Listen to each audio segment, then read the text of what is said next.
Selamat bertemu kembali pada pembelajaran kita hari ini anak-anak sekalian. Sebelum mengingatkan saya kembali kepada anak sekalian, sebelum melaksanakan apapun pekerjaan kita, terutama dalam pembelajaran kita pada hari ini, kita harus berdoa di dalam hati. Baik, materi kita pada hari ini adalah melaksanakan tugas perutusan sebagai murid Yesus. Seseorang yang terpilih menjadi utusan biasanya akan merasa bangga, merasa dihargai atau dihormati. Tetapi ada juga kemungkinan seseorang menolak, yang merasa berat, merasa tidak mampu, merasa tidak percaya diri, takut akan gagal dan sebagainya. Jika ada seseorang itu yang akan dipilih melakukan sesuatu, jawabannya ada yang seperti ini. Dia menolak, merasa tidak mampu, takut, dan lain sebagainya. Padahal melaksanakan tugas itu seberat apapun, kita harus mampu, kita harus mau. Karena apa? Karena tugas itu tidak berat, tidak bersama-sama dengan Yesus. Begitulah murid Yesus kala itu. Namun bagaimana sekalipun murid Tuhan Yesus waktu itu, ketika ditugasi mendapat tugas dalam mewartakan kabar gembira itu, mewartakan kabar sukacita itu tentang datangnya kerajaan Allah, mereka menganggap harus melakukannya. Dan bagaimana caranya melakukannya? Biarpun itu mereka anggap itu tugas berat, mereka siap untuk melaksanakannya. Contoh kita lihat di dalam nanti anak-anakku sekalian bisa dibaca di Injil ini dan di Lukas ini ya, di Matius dan di Lukas. Namun melaksanakan tugas yang berat itu sebagai utusan yang disampaikan oleh Tuhan Yesus kepada kita, mereka tidak merasa berat hati biarpun berat tugas itu dalam kehidupan secara duniawi. Kita lihat misalnya seperti Simon Zelot. Simon Zelot ini dijuluki adalah orang Zelot dan orang Kanaan. Kata Yunaninya dan kata kerjanya Aram, berarti arti kata Zelot itu adalah mengikuti dengan giat. Maka salah seorang murid Yesus itu Simon orang Zelot itu, artinya bahasa Zelot itu mempertahankan dengan gigih, mengikuti dengan giat. Ananda pun, saya pun, kita pun, jika tugas itu diberikan kepada kita, perutusan itu mewartakan kabar sukacita, kabar gembira kepada orang, memang berat, susah, tetapi harus kita boleh seperti si Zelot ini, yang artinya melaksanakan, mengikuti dengan giat, mempertahankan dengan gigih baik pekerjaan apapun, terutama dalam pembelajaran seperti hari ini, saat ini, situasi ini. Pembelajaran itu sulit bagi kita rasakan karena tidak bisa bertatap muka, tidak bisa melaksanakan seperti kegiatan biasa di sekolah kalau bertemu dalam ruangan kelas. Namun tugas yang berat ini kita emban dalam kehidupan kita dan harus kita laksanakan. Kita lihat dalam Injil Matius pasal 28 ini, bagaimana tugas perutusan itu sebagai murid Yesus. Kita lihat salah satu contohnya di situ ya, dalam Matius 28 itu.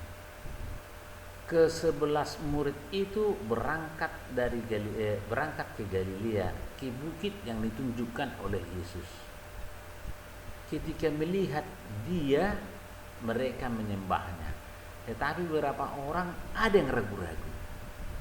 Maka Yesus mendekati mereka dan berkata, "Kepadaku telah diberikan segala kuasa di surga dan di bumi. Karena itu, pergilah, jadikanlah semua bangsa menjadi muridku, dan baptislah mereka dalam nama Bapa dan dalam Anak dan Roh Kudus." Inilah salah satu tugas yang mereka emban dalam kehidupan mereka. Dan setelah itu ajarlah mereka melakukan segala sesuatu yang Tuhan perintahkan kepadamu. Dan ketahuilah, aku akan menyertai kamu sampai akhir zaman. Itulah salah satu tugas yang akan mereka kerjakan dalam Injil Matius pasal 28 itu 16 sampai dengan 20. Kita lihat apa yang dikatakan oleh ke-70 murid itu dalam Lukas 10 ayat 1 sampai 12 itu. Kemudian daripada itu Tuhan menunjuk 70 murid yang lain. Lalu mereka mengutus mereka berdua-dua mendahuluinya ke setiap kota dan tempat yang hendak mereka kunjungi. Katanya kepada mereka, tuaian memang banyak, tetapi pekerja sedikit.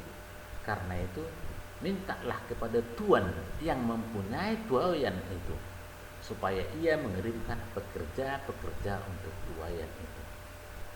Pergilah, sesungguhnya aku mengutus kamu seperti anak domba ke tengah-tengah serigala. Lalu janganlah membawa pundi-pundi atau bekal atau kasut, dan janganlah memberi salam kepada siapapun selama dalam perjalanan. Tugas seperti inilah yang disampaikan kepada para muridnya kala itu. Dan tugas inilah juga, tugas perutusan itulah yang disampaikan juga kepada kita, kepada anak-anakku sekalian. Belajarlah, pelajarilah, tekunilah apa yang kamu tekuni pada saat masa-masa ini.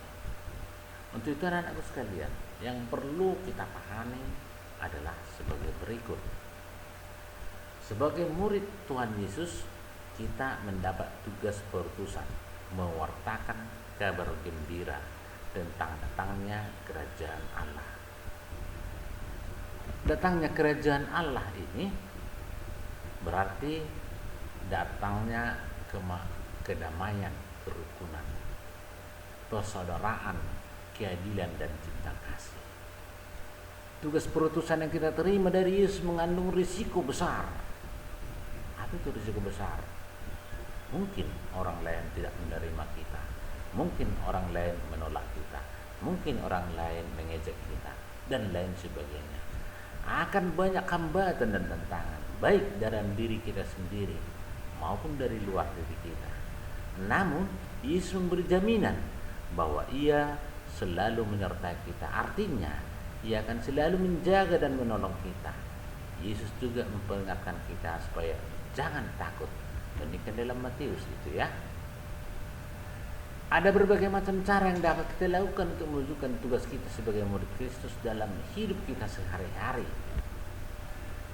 Misalnya kita bisa aktif di gereja dengan cara diawali dari lingkungan, di paroki, menjadi misdinar misalnya, anggota kelompok kur, menjadi lektor, pemazmur, aktif mengikuti dalam kitab suci, misalnya dalam BKSN, Bulan Internasional, aktif mengikuti pendalaman iman pada masa Advent, masa Prapaskah.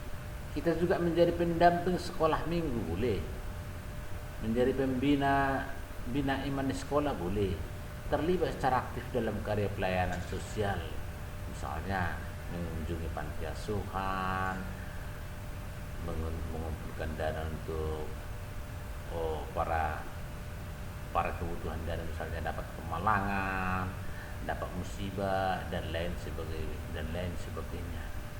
Oleh karena itu anak-anakku sekalian, tugas inilah yang perlu kita sampaikan. Boleh kita membantu orang-orang yang beruntung, yang kurang beruntung, misalnya mengunjungi teman yang sakit, kena musibah tadi. Lalu boleh tugas kita membimbing teman yang kurang mampu dalam pemahaman materi, artinya mengajari orang lain dalam pelajaran kita yang bermacam-macam, misalnya termasuk agama ini. Berarti anak-anakku sekalian, kita harus berani menolak dengan tegas hal-hal yang bisa merusak kehidupan. Apa itu? Misalnya bukan hanya narkoba, tapi termasuk narkoba, pornografi, tawuran, kemalasan juga bagian daripada yang perlu kita tolak dalam kehidupan kita. Di samping pada perkembangan zaman ini, Maka anakku sekalian, sebagai perutusan